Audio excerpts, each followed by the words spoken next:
हल्का सा इको सा है।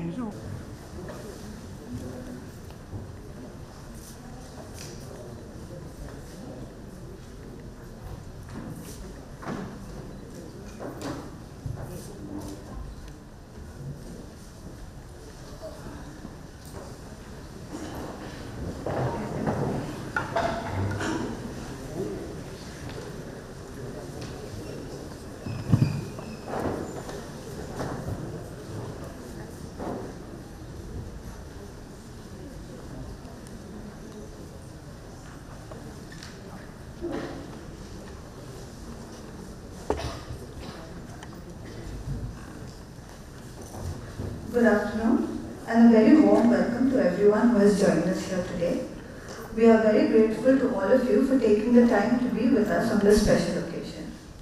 We are delighted to welcome you to the book launch of the University of Delhi, a comprehensive account of its resilience, knowledge, leadership and growth by Professor Manisha Choudhary.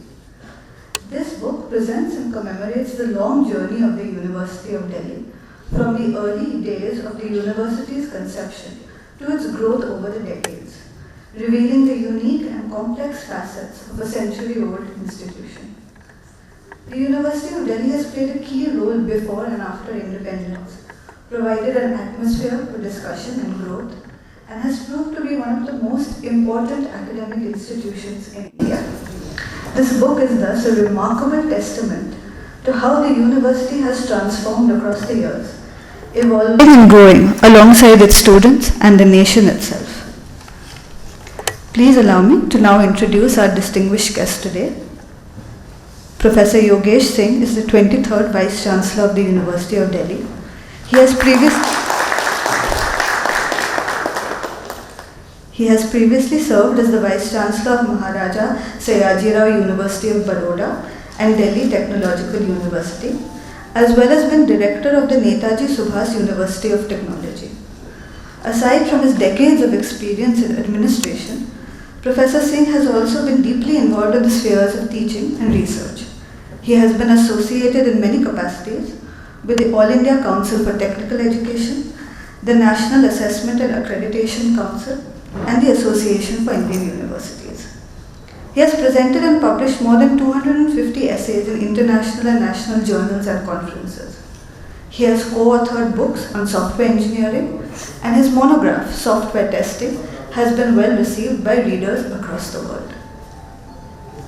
Professor Ashok Jain is a fellow of the National Academy of Sciences, India. He has previously been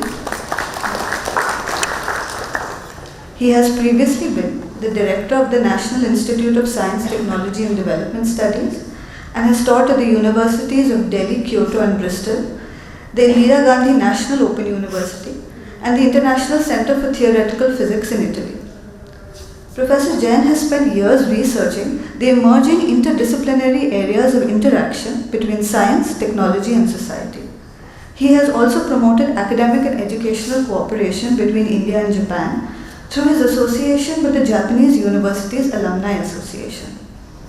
He has contributed numerous research publications on the subjects of physics, science, technology, innovation studies, scientometrics, and India-Japan relations. Dr. Namita Gokhale is a prominent writer, literary activist, and co-founder and co-director of the Jain Literary Festival.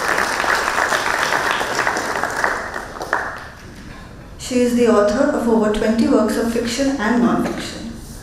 Dr. Gokhale has been on the jury for the Swansea University Dylan Thomas Prize, where she has also served as chair for 7 years. She conceived and curated Kitab Nama, India's only multilingual book show for the national broadcaster Doordarshan. In 2017, Dr. Gokhale was conferred the Centenary National Award for Literature by the Assam Sahitya Sabha for her literary contributions and for the fostering of a literary atmosphere in India.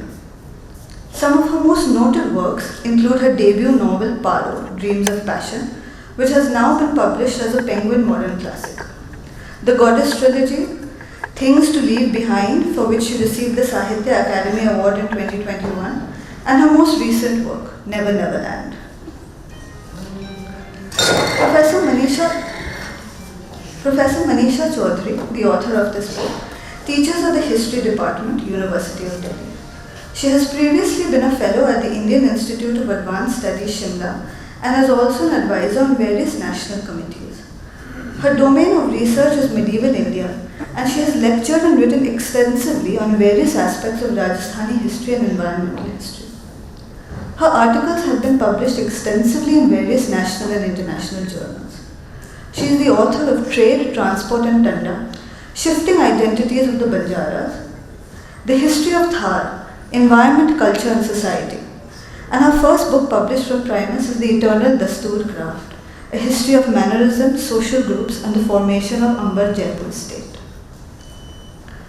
We also have with us on the stage from the University of Delhi, Dr. Vikas Gupta, Registrar, Shri Anup Lathar, Public Relations Officer, Professor Balram Pani, Dean of Colleges, and Professor Rajni Abhi, Director, South Campus. And we thank them all for being with us today. I now invite Dr. Vikas Gupta to give the welcome address.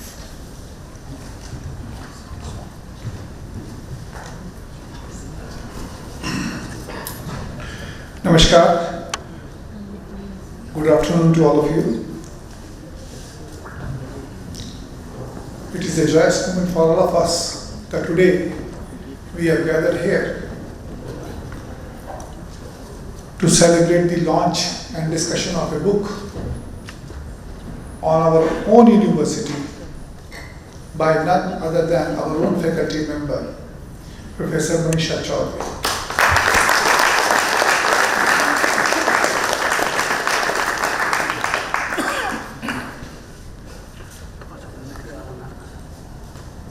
I extend a hearty welcome to our Honorable Vice Chancellor, Professor Yogesh Singh sir, who is not only the chief guest for today's function, but also a mentor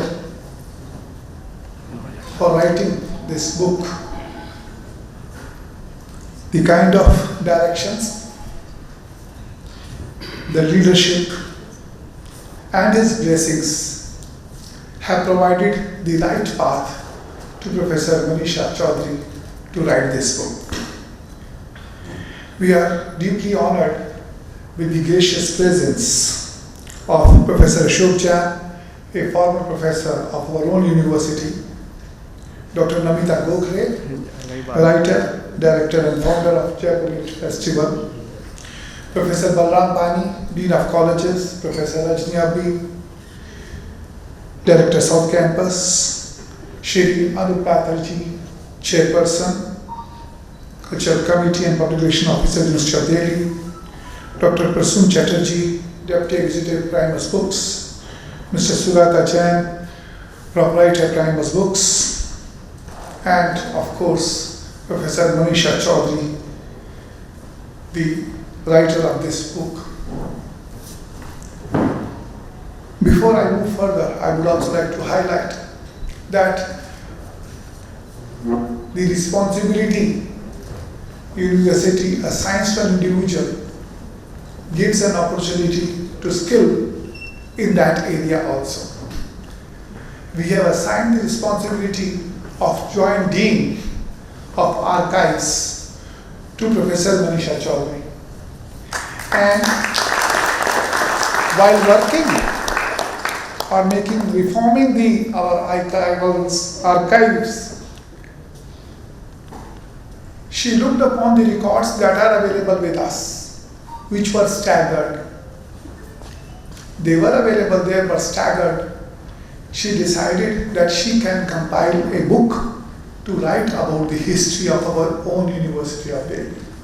So, when I say that assigning a responsibility gives an opportunity also, so this is a true example of the opportunity she got when the university assigns that responsibility. Here I would like to thank Professor Manisha Choudhary for bringing out this book. When we say that we have assembled here, not here to celebrate a book, but also to reflect on 100-year journey of an institution, evolution through trials, triumphs and transformation. From its inception in 1st May 1922, to the celebrations of the centenary history of this university. The story of the University of Delhi is of growth, vision, and above all, resilience for quality and contribution for the social enrichment of the Indian society.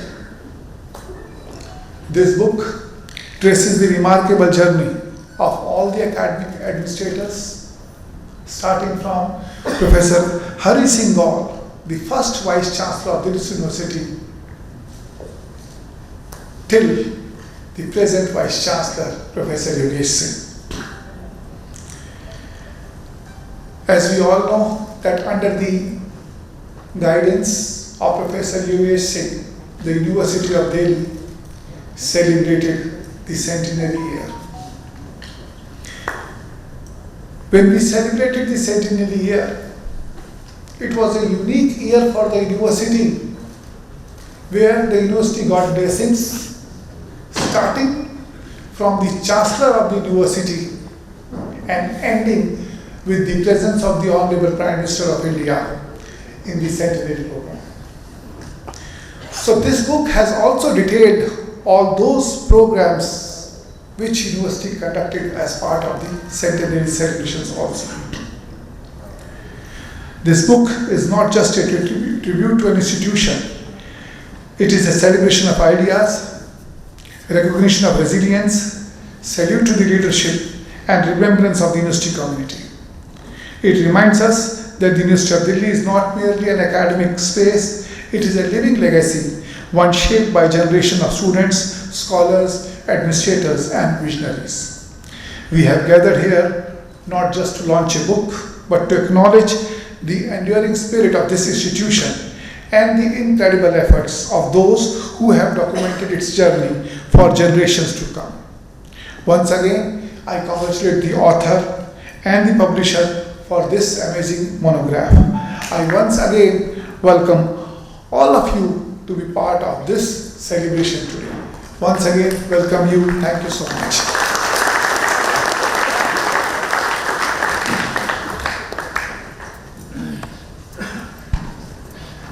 We are fortunate to have with us today Mr. Jain, Director of Primus Books and Ratna Sagar. I would now like to invite him to the stage to felicitate Vice Chancellor Professor Yogesh.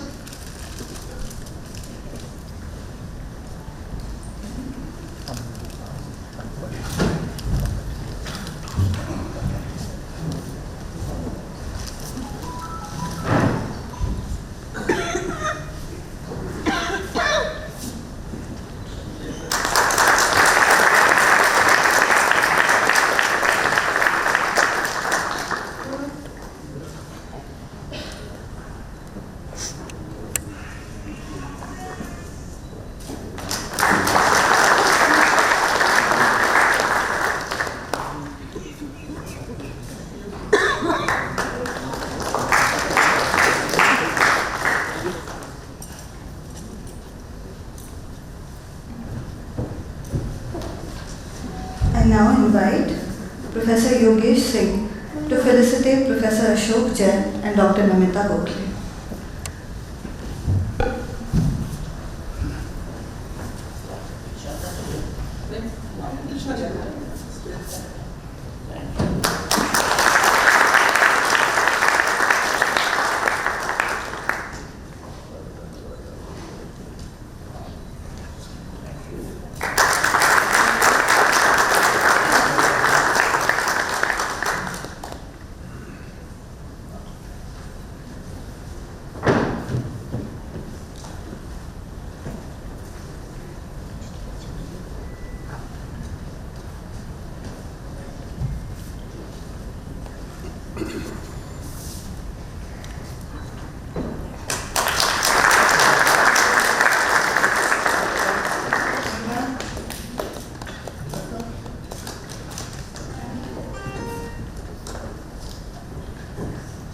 I would like to invite Dr. Prasoon Chatterjee, Deputy Head of Primus Books, to felicitate Dr. Vikas Gupta, Shri Anup Lathar, Professor Balram Pani, Professor Rajni Abi, and Professor Manisha.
request Professor Manisha Choudhary to introduce the book.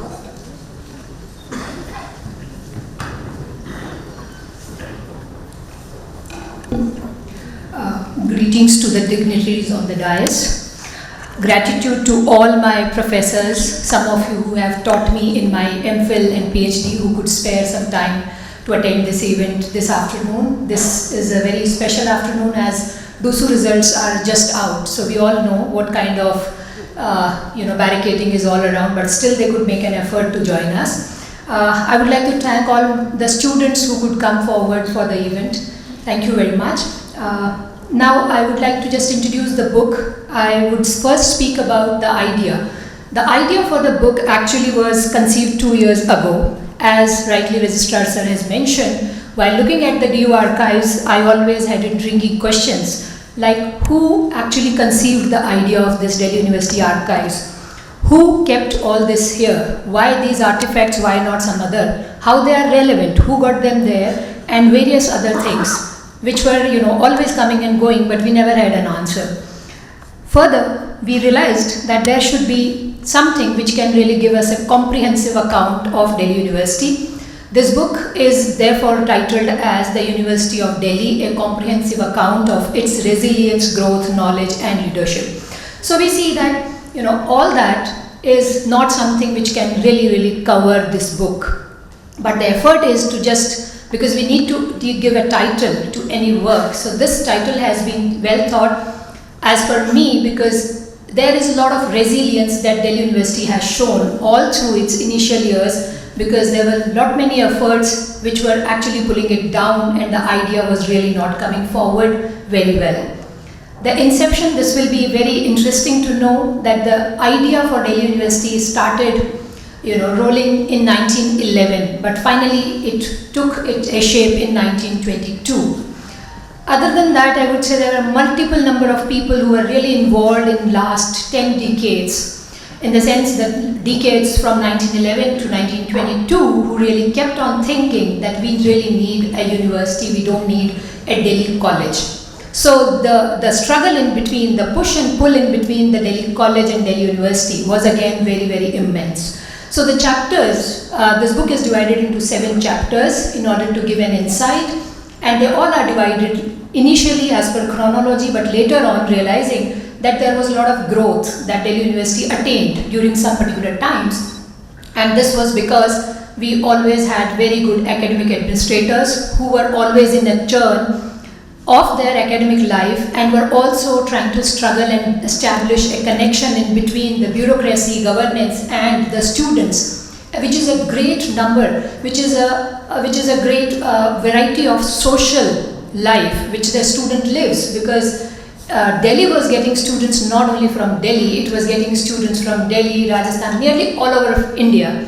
So the Vice Chancellor was always dealing with a great social life of students, faculty, staff and multiple other folds, which they were always trying to facilitate, trying to smooth out, and therefore Delhi University, which just started as a small institution by associating with certain colleges, could actually grow, and we now see that Delhi University is all over of Delhi.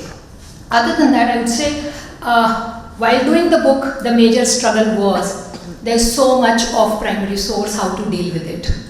And as जिसे कहते हैं कि history के students की रोटी जो है वो उसका प्राइमरी सोर्स होती है. So while doing, I was trying to do my efforts to justify that how well I can bring forth this primary source of Delhi University, to not leave any gap. Of course, there are still multiple gaps which I have just tried to swipe, because it was very difficult to actually deal with everything in a great detail. So कोशिश ये की गई है कि हाँ एक detailed narrative हो, लेकिन ऐसा ना हो कि वो कहीं एक जगह पर रुका हुआ हो. Idea is that again there should be 7 chapters. The book is divided in 7 chapters therefore, and all the 7 chapters deal with a different era. But yes, efforts have been made to keep the continuity alive, and efforts have been made to keep the language lucid. So anyone who can get hands on the book is capable of getting a detailed narrative of Delhi University in a form of a story, which is never getting boring, but it's keeping the interest of the of the reader alive to keep going on and on. Other major thing which this book deals with are the deliberations of the academic administrators, governance, and multiple other facets which highlight that who got the lands allotted to Delhi University, how they were allotted, how the possessions were taken, how initial examinations were conducted, where they were conducted, and finally when the examination was decentralized, and multiple other such things like when the SOL was established, why it was established, who was the pioneer to establish the NC Web, how NC Web used to look in initial phases. There's a major chapter which runs through nearly 150 pages in this book, which is dealing with the academic administrators of this university. Why so much of effort has been put into it? The idea was simple because all of them were always engaging into some major discussion at the time when India was still in the phase of its growth. India was trying to open up, India was trying to bring forth many people. Honorary Dr. Yakoza, who has thought to give these degrees, to whom, why the people were relevant, was the government involved, not involved, all such factors have been dealt in the book, which show that how important it is for any state or any city to have a university that can really think for the growth of its society, its culture, and finally tries to bind together the young minds who are always in a boil to get conclusions rather than going through a process where they can really learn and engage into it. The book is special to me because my specialization comes from Rajasthan history, cultural history and tribal history, but here I have tried to do for the first time an institutional history. I hope it will be received well, and as an author I am always open for the comments, suggestions and things like that. Other major thing that I kept in mind while doing the book was that it should not be a dry roast of history, because history is generally considered as a very dry subject which is very boring. Nobody wants to roll through the dates. Of course, for students of history or historians, dates are very, very important every time, because we always believe what happened, what transpired on that particular event, that this actually could take shape. So, of course, for us it is important, but for a lay reader, they are not at all important. For them, important is that how the narrative has gone in and how the university has tried to take it forth. So the effort has been made to again justify that. Last not least, I would say that this book is very close to my heart because in last 2 years, many students have been associated with me through this journey, and I would like to thank all of them. They are of course immortal to me because they all are registered in the acknowledgements of the book, but I cannot name them because the list is very, very long. Next, I would extend my heartfelt gratitude to Professor Yogesh Singh, Honorable Vice Chancellor of Delhi University, who has constantly given encouragement, supported and gave me multiple kind of permissions to carry forward the work. And most importantly, he was never of the opinion that I need to stop something. He said, idea is there, just take it forward. Let's see how it comes up. So that kind of motivation from a mentor is something which is very, very essential for anybody to attempt an institutional history. Next in line, I would like to thank Dr. Vikas Gupta, who has been always giving critical suggestions that what kind of history are you trying to attempt. And of course, when you attempt, you must also show what kind of things actually transpire in a university when you do the syllabus, when you do, examination, when you do with the moderation things and other things. So at least people should get a sense, because it looks like university runs in a very oiled manner to a distant man who is in a great distance from the university administration per se. Next in line, I would thank Professor Balram Pani, Professor Rajni Abbi for their constant encouragement and upkeeping with the details of the book and how it is coming up. Last but not the least, Professor Anup Lathar and Professor Sanjeev Singh. They both have been, very essential for this project, because without them it could have never come forth. Why? Because for any history student, the details and somebody who can really provide a calm ear, who can just be listening to a great length of stories with great number of details, with while keeping quiet is something which is very, very crucial. And I think they both provided me mammoth ears to just vomit my stories into their ears and then finally say, coming out well, keep doing. So thank you very much. Last, of course, this book would not have taken the shape what it has attained today without help and support from Primus Books. So I thank Primus Books for publishing the book. And I will be doing injustice to my project, finally, which is today launching, if I don't thank the VC office staff, who has always been very closely related to me all through this time. Thank you very much.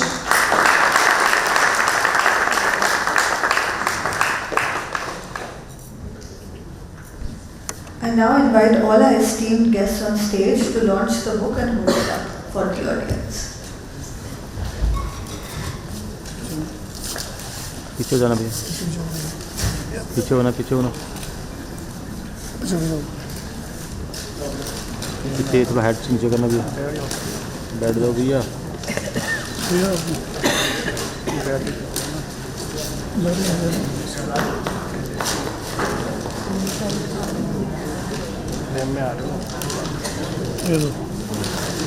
ठीक है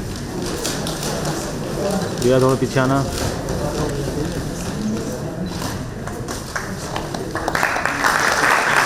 Yes, sir. Yes, sir. Okay. Yes, sir.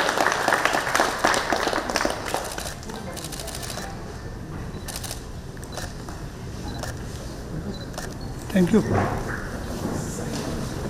Thank you so much. I now invite the Vice Chancellor, Professor Yogesh Singh, to address the audience.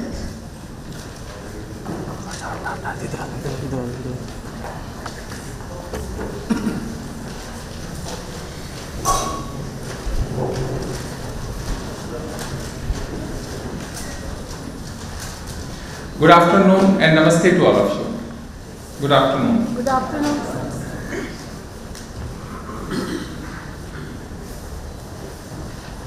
Professor Balram Pani, Dean of Colleges, Professor Rajni B, Director, South Campus, University of Delhi,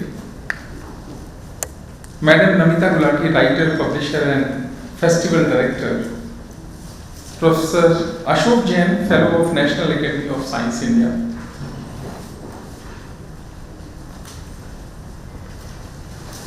Anup Rathorji, Chairperson, Cultural Council in PRO, University of Delhi,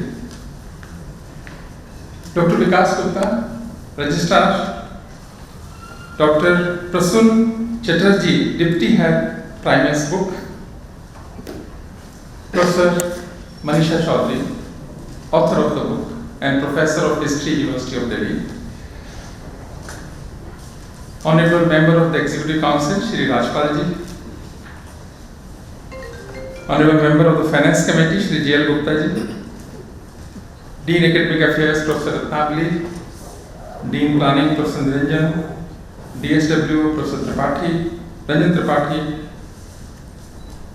Professor Vipin Tiwari, Professor Jain Singh, CBO, Dean FSR, Professor Uttam Kapoor, respected other deans, heads of departments, principals of different colleges, invited guests, officers and officials of University of Delhi, my dear friends and my dear students, good afternoon again. Good afternoon to all.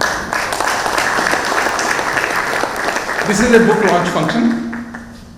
A book written by our Professor of History, Professor Manisha Choudhary, the University of Delhi, a comprehensive account of its resilience, knowledge, leadership and growth.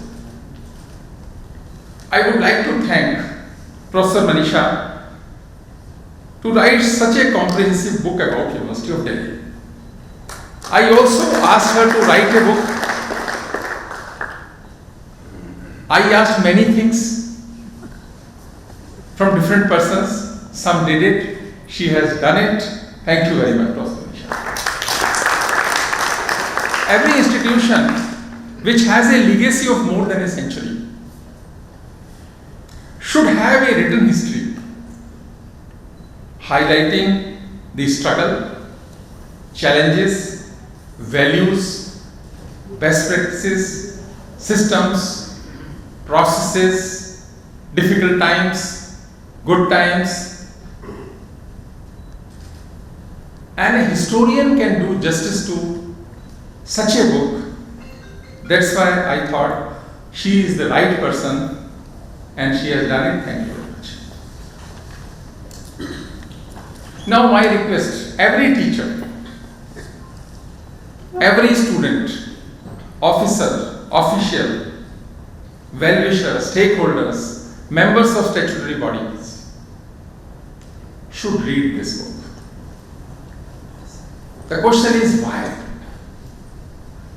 Read this book to understand initial struggle of idea of University of Delhi. Financial constraints, difficulty in creation of teaching positions and non-teaching positions. In those days in British India, it was hell of the job to create positions. Now, when sometimes I also get frustration that we are working very hard for the creation of posts. Government has given few, government will give others. But this struggle is only 5% of the struggle which Delhi University faced in British India. We have to understand this. And we will only understand when we read this book in light spirit. We will also be able to understand difficulties of running a university.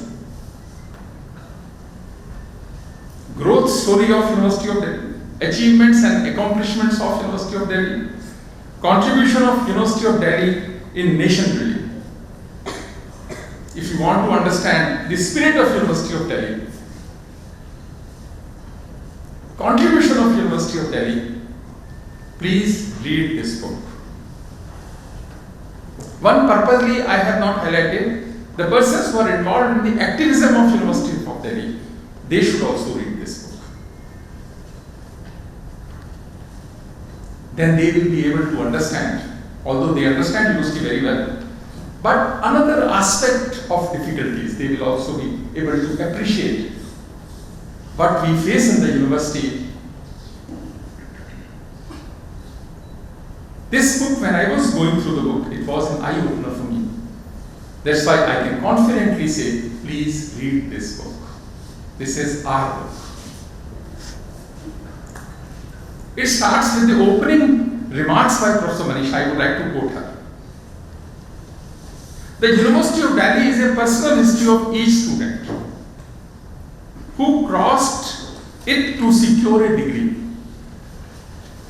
This work is an attempt to pen the history of an institution that has evolved over the last 100 years and still awaits changes that will benefit society and lead to the betterment of India.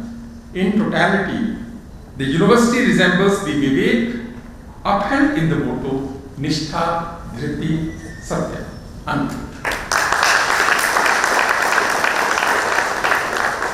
She started with these lines, very powerful lines, very powerful. This book depicts the glorious and proud journey of University of Delhi. Again, I would like to thank Professor Manisha for hard work, dedication and commitment. You know what is best thing about University of Delhi? It always stands with the country. In the pre-independence era or the post-independence era, I can confidently say University of Delhi is the most dependable and patriotic institution of our country. Most dependable and patriotic institution of our country. यहाँ कभी देश विरोध के नारे नहीं लगे, कम से कम public में तो नहीं लगे.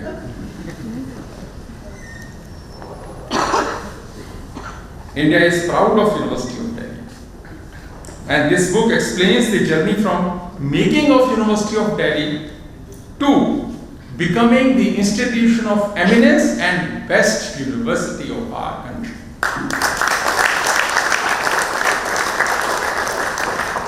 Again, I would like to quote Professor Manisha from the book. Quote, interesting. In any organization, only 3 things happen naturally. I like those lines very much.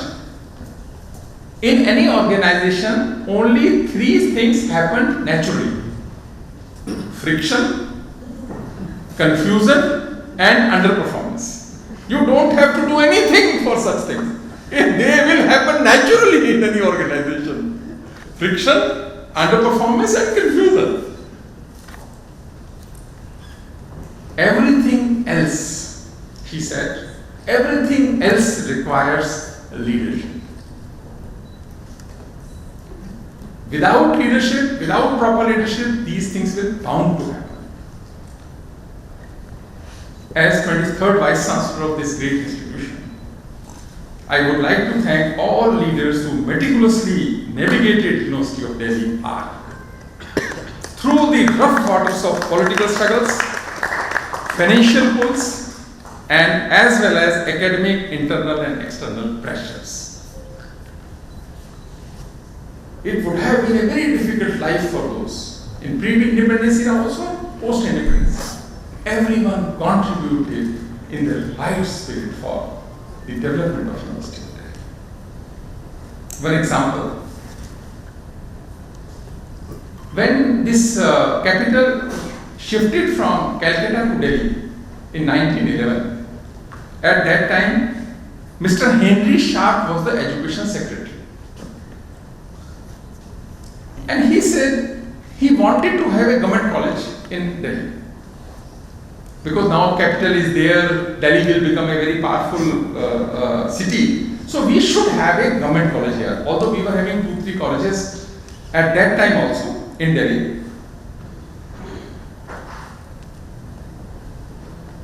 He was thinking of moving the proposal, but meanwhile Sadler Commission report came. This Sadler Commission report was basically with reference to University of Calcutta for reforms expected in University of Calcutta. But one important thing which they recommended, suggested that decentralization of university education and establishment of unitary and teaching residential universities at important educational centers. So it means they wanted that important educational centers should have a unitary teaching and research university. And Delhi became the capital, important city. So this idea moved from a government college to a university.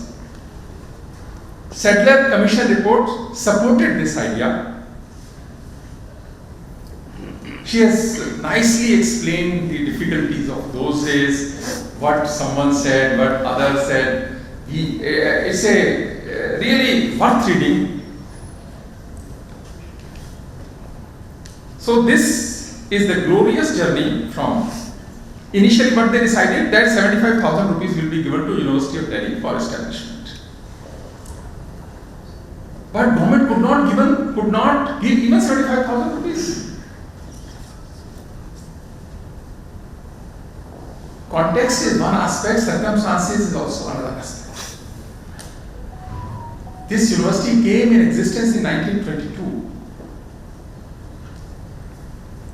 just after the fallout of First World War. So British India was also facing financial crunches and difficult situations.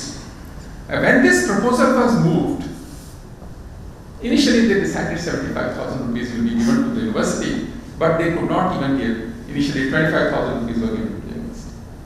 But now, in 2025, after 103 years, we are getting more than 1,000 plus crore grants from government. This, we are not including the grants which our colleges are getting. And if we add that also, then this operating expenditure will be around 1,800 crore rupees. A journey which was started with 75,000 rupees, although we got only 25,000 rupees. Now, see the investment, it's a matter of pride to all of us. They planned a university for 750 students. That was also debated and discussed many times in the Legislative Assembly. Do we need 750 students positions? Do we really require such a university? But now we have 6 lakh plus students in our university. This is also a milestone and record. Another interesting aspect which Professor Manisha has narrated, see the issues of those days when Education Department, Mr. Manisha, moved the proposal. When discussions were taking place in the Legislative Assembly, Rai Bahadur C.G. Nag, he moved a motion, amendment. Very interesting amendment he moved. Amendment that Vice Chancellor should be an honorary officer.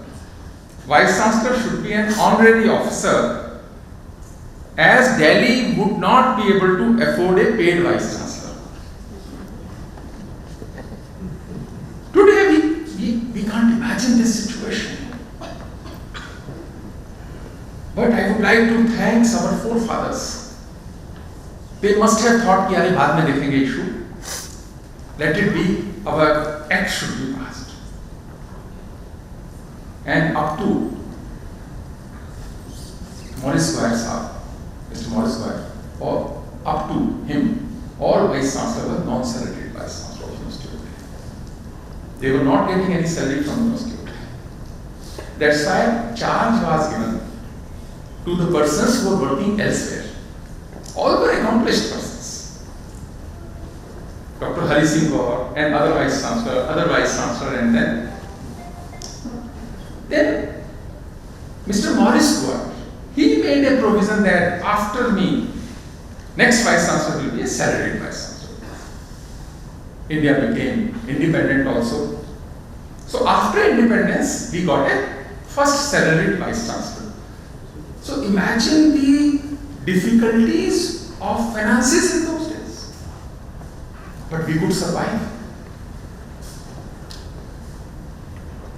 Like I was not knowing many things, and this motion, I was totally unaware of this amendment. But then it happened. We got a salaried Vice Chancellor also, and many persons were non-salaried in the university also in initial days. इसका मतलब सबसे अच्छी बात क्या, जो मिलता है उसे ले लेना चाहिए. Instead of rejecting a proposal, whatever we are getting, we should accept it. जेल गुप्ता जी बैठे हैं, जब फाइनेंस कमेटी में बहुत कहते हैं, हम तो कहते हैं जितना मान जाए जेल गुप्ता जी उतना मान जाओ, इतना तो मिलेगा ना. So this is the beauty of the system. Difficulties were there. Today also we have many challenges. Tomorrow also we'll have. Type of challenges may be different. But we have to take it positively. Legislative Assembly passed on 22nd February 1922. Council of States also passed on 28th February 1922. Viceroy gave his assent on 5th March 1922. And Delhi University Act came into force on May 1st, 1922. But on 5th March 1922, Dr. Hari Singh was appointed. Notification was issued for Dr. Hari Singh as the first Vice Chancellor of University of Delhi. So on, say, in the month of March, we were having an act and a Vice Chancellor, nothing else. We started our journey, a very humble journey, a difficult journey. With 2 faculties, Art Science, 6 departments, 3 colleges and 4 intermediate colleges, the university started functioning. One incident also I would like to quote, very interesting. Although there were issues related to finances, but 1 year what happened? And she has referred that was the year 1934-35. In 1934-35 what happened? Income of the university was 2,03,642 rupees. A part was from university owned resources, that was 1,13,640. Government gave grant of 90,000 rupees. expenditure happened only 1,94,201. It means what? 7,000, about 7-8,000 less than the budget. 50%, about 40% budget was from the government and others were from the resources of the university, primarily from the fee. This only year where we were not having any deficit, budget deficit. Otherwise, in a year, 40,000, sometimes 30,000, difficulty. So, a retrenchment committee was constituted. Please look into the matter. 1934-35 is an exceptional year. But in other years, we are having problems. Then a retrenchment committee was constituted. Appeal was made, and when our budget came for discussion in Council of States, then they said no, we can't increase, but we would like to make an appeal. Appeal was made by the Council of State for donations. On appeal, a sum of rupees 15,686 was received as donation to the professorship fund. Imagine the difficulties from where we started out. And she has explained correctly, very effectively, emotionally. And she said leadership is important. 3 traits a leader should have: compassion, vision, and perseverance. These 3 words she has used. Yes, all are very important for a leader. Delhi University could get good leaders, good professors, good scholars, and a location of a capital town. That's why in last 100 years, Delhi University became Delhi University. Delhi University is the backbone of higher education system of our country. It's a matter of pride to all of us. आप कुछ नहीं हुए बात सुन के?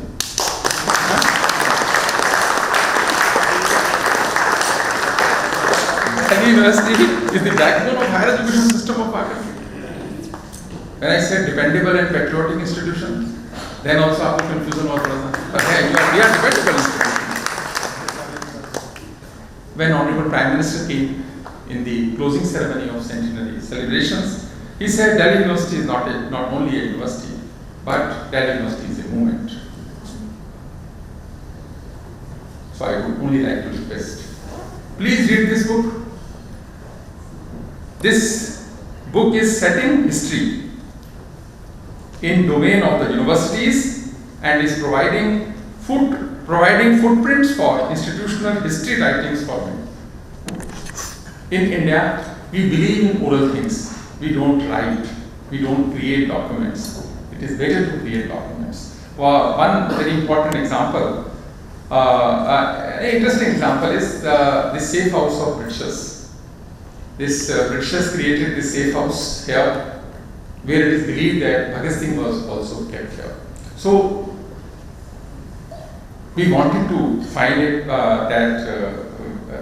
a document in support of this claim. We went through all EC documents. We could not find a reference in EC.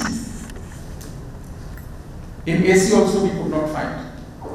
Let us then create today, after 50 years or 100 years. This book, also I requested her also, please find a place. Intelligently she has referenced that. Why I have used intelligently? She said, like it is believed again, because she could not get as a historian, she has written very correctly. But like for creation of this, a document that open point, she has kept it here so that she can't be, she should not be, will not be blamed for that, for creation of the document. She said it is believed. Although I wanted to say that right correctly, that Bhagat Singh was kept here. So after 50 years, this will become a document. But that's because she is the professor of history, she has her own limitations. But as a vice chancellor, I don't have any limitations and hesitations.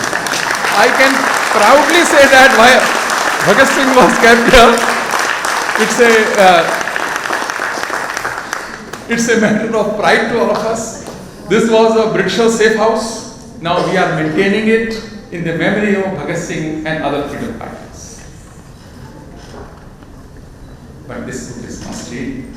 I would like to thank Professor Manisha for such a wonderful book. Thank you, Manisha. Thank you.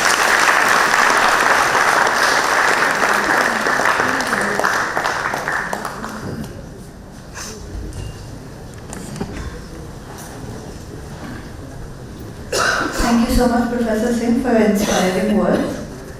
I now request Professor Ashok Jain to come up and give his address.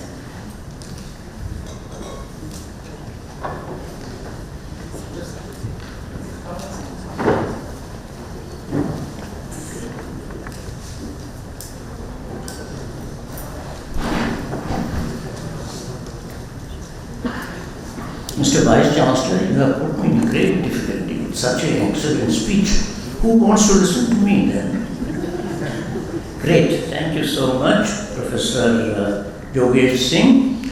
You are listed in the book as 24th Vice Chancellor, but I think you are 20th paid Vice Chancellor, is that right? Something like that.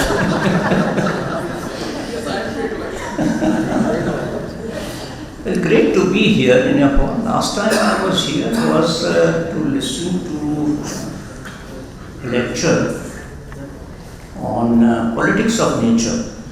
The surroundings were not like this. They're beautiful now. Well, I must say that we have with us Dr. Namita Gokhale. She herself is an institution builder and a very innovative institution builder. Now, who would have thought that a literary festival would become an international festival? But that's her. Delighted to share the dais with you. And yes, of course, the raison d'être for today, all of us. Who's that? Manisha ji. Salute to your time spent in the Vice Regal room, interacting with knowledge and information storehouses. Dr. Vikas Gupta, Dr. Anu Lathar, and of course the culprit Sanjeev Singh to having put me on the dais with such luminaries. Well, thank you. I must say, great. And there are the EC members, honorable members, teachers, students. What a great day for me. Thank you all for giving me this opportunity. Let me begin. Of course, DU was established on 1st May 1922. And the book has been the account has been very successfully said, comprehensive account of its, that is the university's, resilience, knowledge, leadership and growth. Now, I have gone through the book and I will take the liberty of flagging few aspects that appeal to me. To start with, I think the conception which the Vice Chancellor also mentioned, that it was conceived as a part of a growing city. A city which had multi-languages, multiple people speaking, doing different things, lawyers, engineers, workers, and also the government. It was a very complex system. And the university had to be integrated into that system. What a challenging task. It was almost like saying that you set up an organization in a complex network mode in such a way that it should grow. Now, those of you who are familiar with self-organizing systems know that any such complex system, the initial conditions are critical. Because if the initial conditions are wrong, it may lead to chaos. And therefore, I think, let us try to understand those initial conditions. It's very interesting.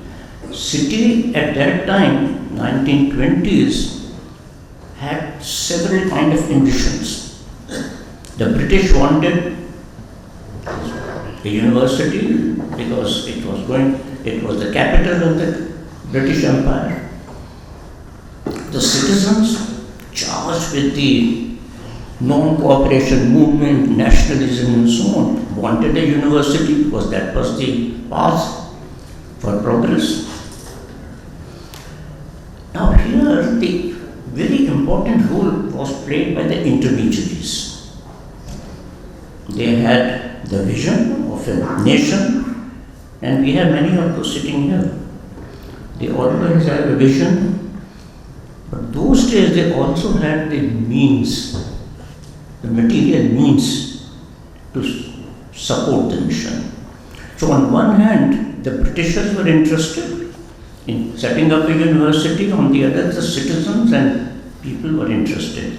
These intermediaries were extremely important because they could then manage a dialogue between the two, which I think Vice Chancellor would like to call impedance matching. Now I mention this because this is how the whole idea of a university with EC, with representatives on the society, emerged, executive committee. But interestingly, the choice of academic subjects was left to the academicians. They had to be very, very choosy. So this is another feature of the university right from the beginning, being very choosy, carefully choose. What were the subjects chosen? Physics, chemistry in science. Why? Because that's the time when physics was getting out of the Bohr's model of planetary into the quantum mechanical model. So that was the transition. That was also the transition when the phenomena inside the stars was being understood. Chandrasekhar mass limit and so on and so forth. Therefore, clearly, two areas, physics, astrophysics. Third was chemistry. And why chemistry? Well, that is the time in 1920s where synthesis of complex molecules had become possible, the organic molecules. So came chemistry of natural products. Choudhary for physics, astrophysics, R.C. Majumdar for quantum mechanics, Choudhary for organic chemistry. But then economics was also mentioned. And what in economics? Econometrics. That was the emerging area. So you can see how carefully the academicians chose the areas to be supported. Another brilliant idea. Let's build from what exists. कहते ना जाति पैर पसाइए जितनी लंबी सौर was limited as Vice Chancellor has said. So you can't have everything in the university, okay. But we had the Indraprastha, we had 3 colleges, right? Hindu, Ramjas and St. Stephen's. They were already attached to Punjab University, so let them continue. The university was set up for the higher level. So this kind of federal structure was built into the university right from the beginning. So that gave easy access to large number of different students, whether that was Christian type, whether they were from business type, or they were general in Ramjas and so on and so forth. So to me, this initial condition so carefully chosen was extremely important. But did it work? Sounds very nice, but did it work? Now here, if I may be little anecdotal, my mother and father both were students of Hindu college at that time. And they would tell me the stories of how this university was functioning. Amazing story. My mother was in Indraprastha school and wanted to come to the university, Hindu college, but she wanted to study science also. But science was Stephen's college, boys' college. But the principal of Stephen's college said, don't worry, girls, ladies, not girls, but ladies, I will escort you across Kodiyapur. And that's the spirit. So apparently the system was working. The initial system was working beautifully. And the focus on women was never lost. There were just 5 ladies at that time. Another interesting story which my mother told me. Now, this is 1936, I think. Just a minute, let me check. I don't get my dates easily. It doesn't matter, 36 or 32. The Oxford debating team had come to Hindu college. Imagine, just a new university in Oxford is coming for a debating, and the university nominates who? A first year student of BA Honours to be my mother. Now, the university against Oxford debating team nominating the first year lady student. It's remarkable decision. But of course, it so happens that the Oxford debating team also sent in congratulatory letter and so on and so forth. My father was able to do MA in Sanskrit and English. I don't know how that was allowed. There was no entrance exam, nothing. But that's what the initial conditions were so flexible and yet so tightly built that within limited resources, new areas could grow. The university flew. I think that's where, to me, the initial structure of AC and independent AC is extremely powerful. And I think we have those powerful people now with us. Let me come to the second point, which is on experimentation. On page 23, I think, the book mentions that a letter had come from those days from Department of Education, it was a British, saying that it's a new idea, university is a new idea, so experimentation is required before the results could be achieved. The same thing has been practiced by Delhi. I'm not going into the other details, but just flagging some points. The South Campus. That was Professor Singh who conceived the idea. The idea was beautiful.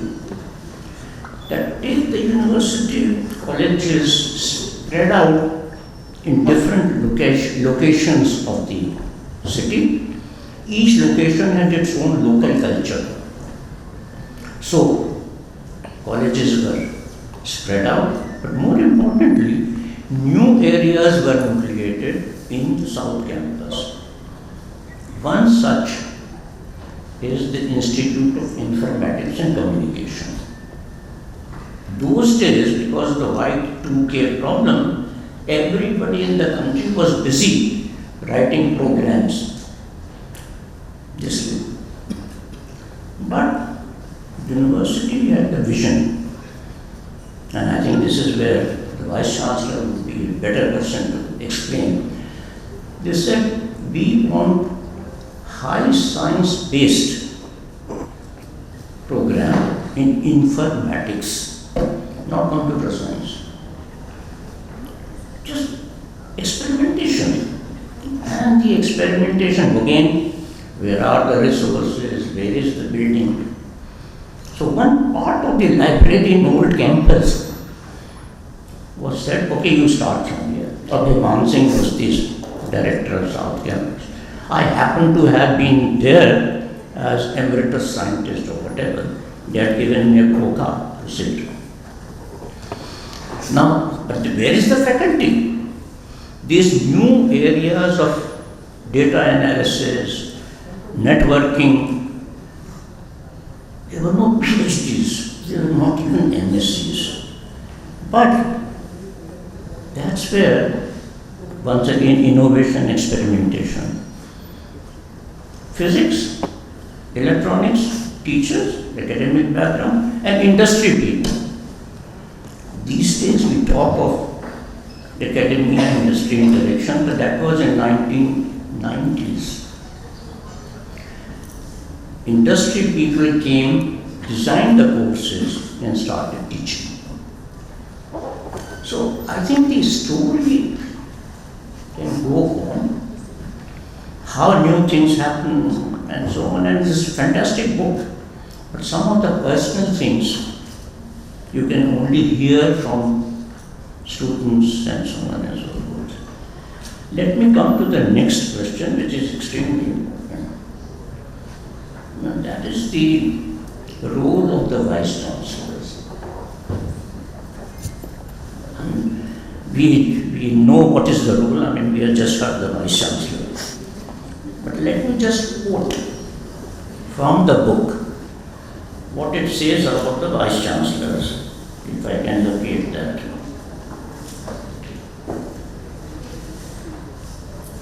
Yes.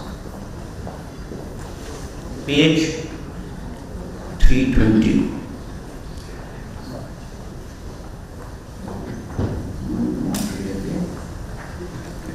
Anyway, somewhere it is said that the Vice Chancellor is the... Oh yes, Vice Chancellor himself is quoted. To wither away from the storm, and whatever wrong thing happened had to happen, but he picked up the right ones. So the Vice Chancellors, were they successful, were they not successful?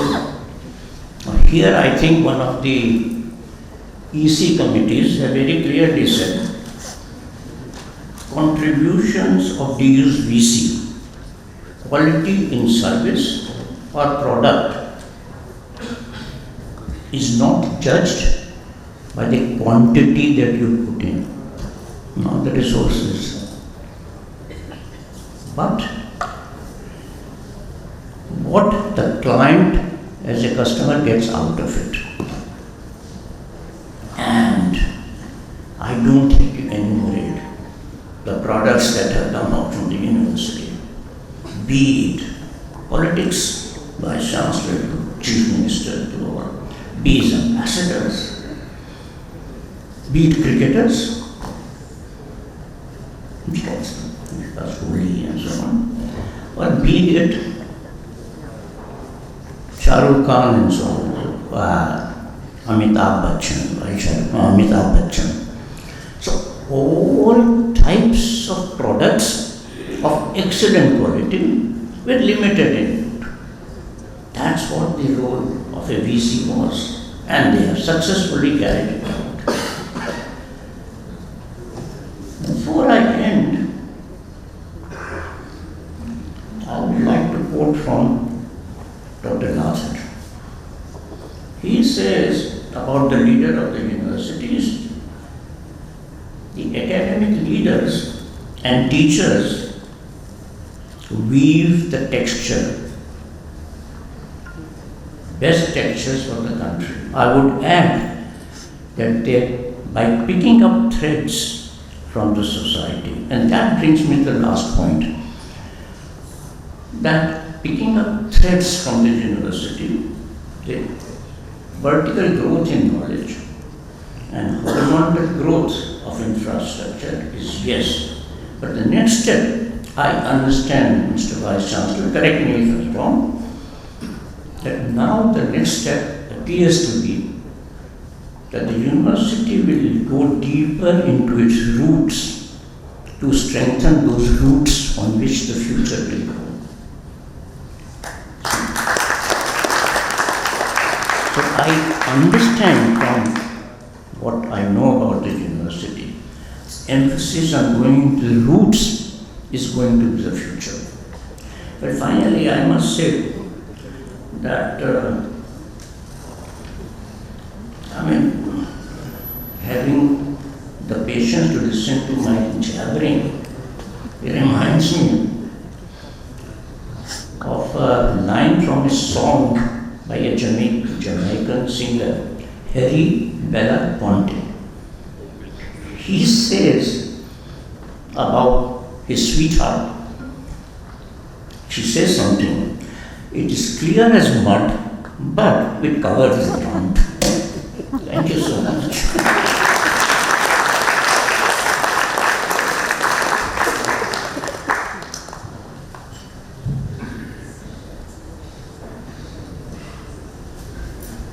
Thank you so much, Professor Jain. I now request Dr. Namita Gokhale to address the audience.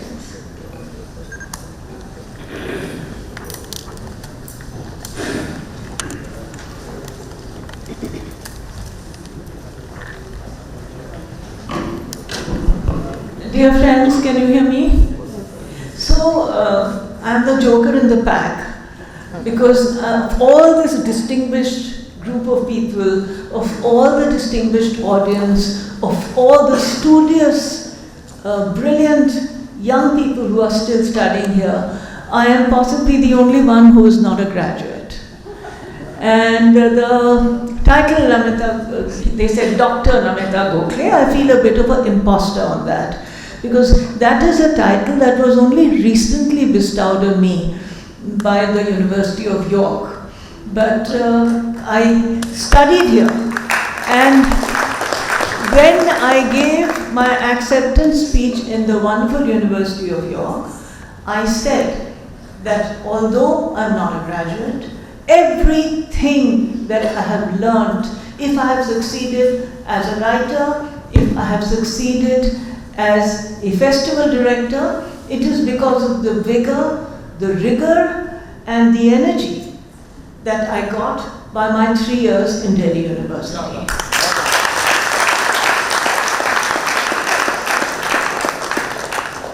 So I won't repeat all the things which other people have said so much better than me. The chronology, the history of this great institution, all these I learned so much more because my view was that of an outlier, an outsider almost, but who has been a part of the dynamic mosaic which we speak about. And I'd like to congratulate Manisha Choudhary for this daunting task, and then the publisher and the organizers, as we know that, as a writer I'd say, the launch is the birth of a book, and it is something to celebrate. And when it is spawned by a university like this, it is an honor to be here. It's frankly astounding. Delhi University's growth on deep roots, spread its branches so wide as we have heard repeated here, and a century also.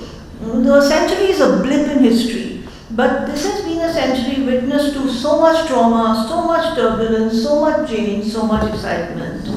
Its motto, Nishtha, Dhriti and Satyam, holds true for the values it has maintained through the years and decades. But I was just thinking, and I lost my speech along the way, so I'm squinting at something on my screen. But I was thinking when I got here, Nishtha, yes, I agree. We have to have Nishtha. Dhriti, yes. But Satyam. Satyam is very difficult it can be an ambiguous word. It can be a word which is misused, especially in our times, in this moment of 2025. What is truth, said jesting Pontius? And it's like that because all around us we are surrounded by digital untruth. It is almost impossible, except through a university, through the dedication to the veracity of things, even if we cannot find what is true and what is not, because that can be subjective. We have to know what is scientifically true. We have to know what is not true, what has veracity as an emotion, as a scientific thing, in every aspect. And that is where the rigor and discipline of a university, rather than the self-learning of so much around us, is so essential. And that rigor, that intellectual rigor, is there so much in this book that anybody who proceeds over the next so many years will know why and how this university was founded. She said, to quote, "The essence of any university is the teaching of universal knowledge, breaking academic inertia, invention, research, enabling the community for its extension and diffusion, promoting a culture of the intellect and of the thinking minds." And for that, we need to actually go to the roots and not come back to repeated knowledge which can be just thrown at us from the news sources of the internet. I am pro-technology, so I'm not being afraid of technology. I'm ready for the challenges of change, and I know the world is. But at the same time, institutions of learning have a very important role. Then there's also the other factor which has been mentioned by both the previous speakers about the evolution of Delhi University to do with this ancient capital of India, with its history of continuity and change, of diversity and unity. And we have welcomed, we meaning this university, has welcomed students and faculty from across India, Southeast Asia and the world. It's an absolutely brilliant aspect of it. It is never parochial. It is never ground down. It is always open to every influence, everywhere, yes, remaining grounded and rooted to its own traditions. Now I'm going to give you a very short, as short as I can keep it, a personal story of my academic life, which was different from the academic life of most people. And in that, it is an atypical story, but within its contours, I want to pay tribute to the vision of the university in evolving its literary curriculum, always with foresight and deep understanding. We go to the year 1973. I was 16 when I got admission into Delhi University. I enrolled at Jain Mary College in South Campus, because my friends had sought admission there, because it was not far from my home, because it had a beautiful campus. In hindsight, I could well have gone to Miranda or LSR where I had admission, but I want to put on record my gratitude to JMC for this. And then, I'm very happy to say that the rest of my speech seems to have disappeared from this phone, so I tell you in video very well. So I studied in Jain Mary College. I studied the excellent course in English literature, but the process of decolonization was still distant in the horizon. A paper had been introduced called Modern Indian Literature in Hindi, and in Indian languages, modern Indian literature. The one I chose was in Hindi, and I was being taught Chaucer. And I said, do I really want to be taught Chaucer? I said, no, I want to study modern Indian literature in Hindi. Because at that time so much was happening around me. There was Vijay Tendulkar, there was Mohan Rakesh, there was a moment when Hindi literature was igniting. And so I asked the teacher who taught me Chaucer, who was, many of you may know her, she was a dean of South Campus, Manisha. So Manisha said, just fill in paper 8B instead of paper 8A. But yet there were complications within the college. The principal of the college was very fond of me, yet not very fond of me. I mean, she didn't approve of modern Indian literature in Hindi. So when I went to fill in my form, paper 8B, having read as much as I could manage and enjoyed it tremendously, she tapped me on the back. She obviously said, when she comes here let me know. And I was told, you cannot fill in this paper. I said, why? She said, because you have not been taught it. Well, I understand maybe from an institutional point of view it made sense. She had 10% discretion, which as a minority college it did not. She decided not to use it. It was very good for the college, but in a way it was disruptive in a way. That's how organizations grow, disruption to disruption and the resolution of that disruption. She had like 120 students. And we used to go, my sister-in-law was a lawyer. I didn't file, but she filed on their behalf. She became a judge later, Sananda Bhandari. We would go to Delhi, to the Delhi High Court, and we would look pleadingly at the teachers, and most of us got relief. And I can see that the Vice Chancellor is wondering what I'm going to say that may be the wrong note, but I'm not. So it became an institutional battle. We were also represented by Arun Jaitley. Sadly, he went underground. I mean, just lots of things went wrong. So I gave the exam, but I never got my degree. And that sparked off another set of things in me. I became a perpetual student because of my studies in Delhi University.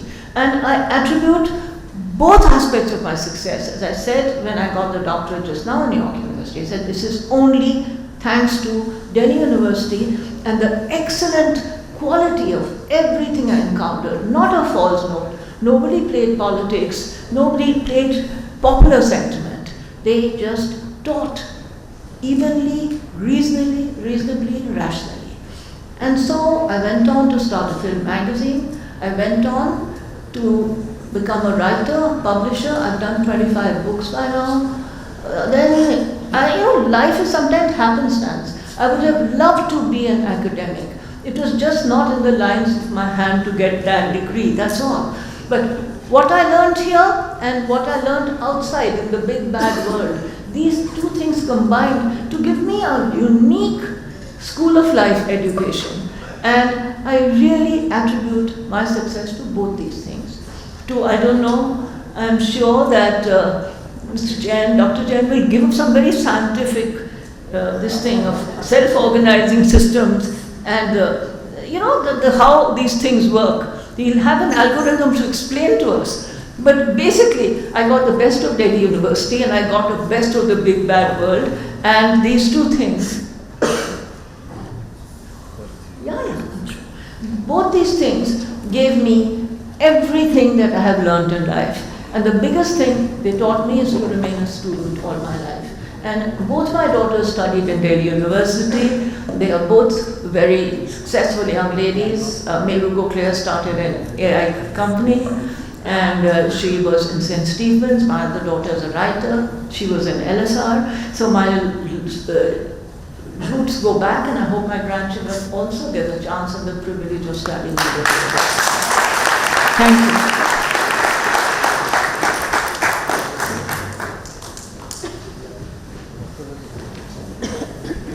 Thank you so much, Dr. Gokhale. What a wonderful personal anecdote.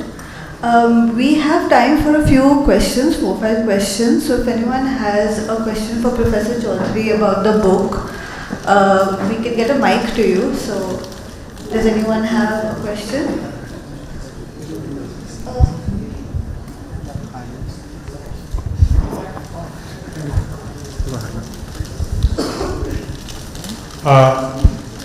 First of all, congratulations, Professor Manisha Choudhary. I just bought this book and just having a cursory look on that. One thing, the title of your chapter 6, Growing with India, really caught my attention. I just want to listen from you, from your own perspective, like how you look at on institutional history with the developing or emerging a nation. Thank you for your question. Growing with India, this chapter basically deals with that how India was facing challenges. It was a policy change? Was it a policy challenge? Was it a political challenge? Was it a diplomatic challenge? All those things, Delhi University always had its eyes on it. I think all vice chancellors of Delhi University were actually rigorous, ferocious readers. So they always kept one hand on the pulse of the nation and pulse of the young students who have always been trying to get something out of this university, and they navigated it like that. So I think that is something which I have tried to attempt in this chapter, where how India is trying to come forward, as Professor Jain rightly mentioned, when the science was required, when social sciences was required, when technical education was required. So everything is that which Delhi University thought is the right time and tried to provide it. Do you have any other questions? I do have a comment. It's not a question. So I had the wonderful opportunity of working with Dr. Manisha when you were working with archives. So I'd like to share a memory. I overheard you saying something, and I quote, "One has to have a sense of dedication towards the institute they're working for." And those words have stayed with me, ma'am. I believe that your dedication towards this institute is unparalleled, and it is this very book is a powerful testament to the same. Thank you for sharing. Thank you. I think there's a question over there. Greetings and congratulations to everyone for the wonderful launch of this book. My name is Riya and I am a research scholar at CHS JNU. My question to Manisha ma'am is, ma'am, as per the 2023-2024 admissions data, Delhi University now has a female dominant student ratio, 53% female and 47% male, like huge kudos to that. That is today's picture. But I want to ask you, historically, what factors do you think made this journey possible? I think the initial effort, if you go through the chronology, please be seated. Thank you very much. This actually started in the times of Professor V.K. Arvirao, who was really, I think, somebody who traveled length and breadth of India in those times. He came from Karnataka to Gujarat, from Gujarat back to Karnataka, and then from Karnataka to Gujarat again, and from Gujarat he was appointed as full-time professor in Delhi University. When he succeeded to be the Vice Chancellor of Delhi University, he firstly said that we need to really, take more input of girls, because education is not really about, because his wife was also a social worker and she was always there with the women. So he's somebody who has tried to ensure that more and more women should get representation, and we see maximum number of women colleges growing during her Vice Chancellorship. We also see, in the departments also, he has tried to reserve certain seats for the women candidates. So, I think that what he did in the past is still visible, because in Delhi University we have more women colleges than co-ed. So, I think I have answered your question. Do we have any other question over here in the... Could we get a mic here, please? Good evening everybody. Madam Manisha Chaudhary मुझे fab India की दुकान पे मिली। इनका जो presentation था वो ऐसा presentation था, एक प्रोफेसर का यही प्रेजेंटेशन होता है। मेरी फर्स्ट मुलाकात थी, हालांकि मुझे 30 साल हो गए इंडस्ट्री में, फर्स्ट टाइम ऐसा प्रोफेसर है जो एक दुकान पे ऐसा प्रेजेंटेशन था। I appreciate your presentation.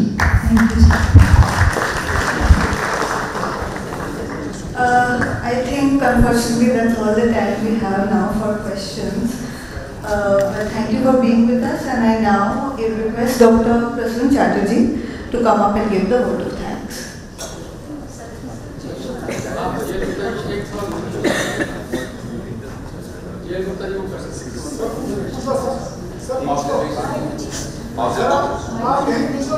नहीं तो इसी में पूछेगा, नहीं तो इसी में उठेगा ना, ये मुद्दा बाहर कर दिया जाए। माइक दीजिए सर को please.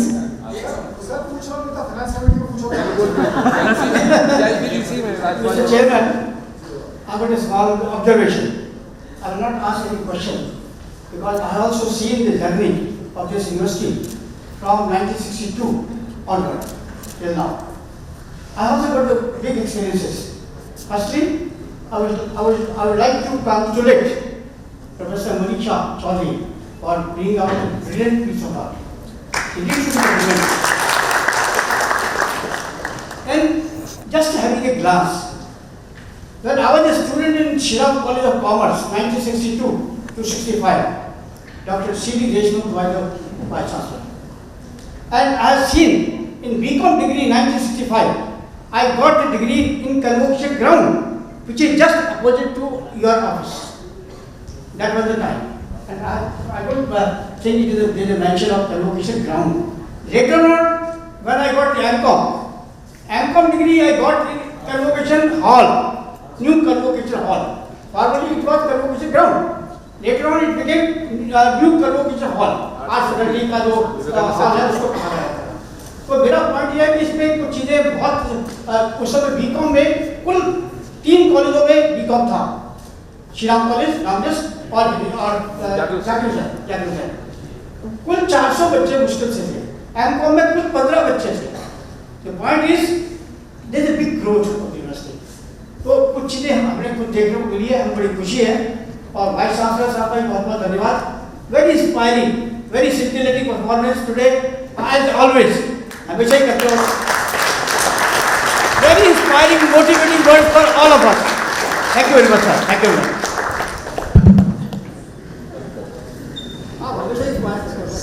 Good afternoon, everyone. This is indeed a special occasion. As my alma mater, it has been a splendid journey for me to have the opportunity to house Primus Books, this comprehensive history of Delhi University, one of the most important universities on the global platform today. The University of Delhi, this book, brings us the story of the growth of an educational institution which plays a significant role in our lives. From Primus Books, I would first like to thank Honorable Vice Chancellor Professor Yogesh Singh for all his support towards this work and also for gracing this occasion to release this book. We are extremely grateful to our guests, Dr. Namita Gokhale and Professor Ashok Jain, for agreeing to be with us on this occasion and also reflect on their views about the university as well as sharing their observations regarding the book. To our author, Professor Manisha Choudhary, we are really thankful for believing in Primus Books and giving us the opportunity to publish her meticulously researched work with hitherto unseen or unpublished material. No book can completely encompass all the historical landmarks of an almost 100-year-old institution, but the intent of Professor Choudhary to showcase some of the key features, historical details, as well as the contemporary relevance of the university will help us understand the role of higher education in India better. I would like to thank all the eminent professors and functionaries who have spared their valuable time and graced the dais today. Dr. Vikas Gupta, Registrar, Shri Anup Lathar, Public Relations Officer, Professor Balram Pani, Dean of Colleges, and Professor Rajni Abbi, Director, South Campus. This is the appropriate stage and occasion to thank Mr. Shugat Jain, Director of Primus Books and Ratna Sagar Books, who is fortunately here with us today and who follows and supports his father Dr. Dhanesh Jain's vision and whose constant support and encouragement even during the pandemic has helped us keep publishing quality research and keep bringing them to the readers. We are grateful to Mr. B.N. Verma, founder of Primus Books, who has built up the remarkable list of publications of our publishing house over the years. Thanks are due to the students of Delhi University and the Primus team who have helped in organizing every aspect of this important event. I would like to thank the audience who have listened to an afternoon of wonderful discussion with rapt attention. We hope you like reading the book as much after these observations by the scholars on the panel today. I would like to invite you all now to have some tea and snacks before leaving. It is served outside. Thank you for being with us.